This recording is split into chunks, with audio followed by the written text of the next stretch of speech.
Assalamu alaikum, Al-Qaeda. On 27 May last year, Pierre and I were kidnapped in Yemen as we were preparing to travel to South Africa to attend Pierre's father's funeral. A year has passed and my husband Pierre is still in captivity. He is gravely ill and could die from complications of his condition. With the coming month of Ramadan, the month of mercy and forgiveness, we ask you to please have mercy on Pierre and release him unconditionally as you released me. Pierre has not harmed anybody.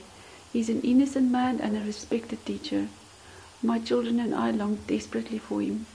Please release him, we will be so grateful.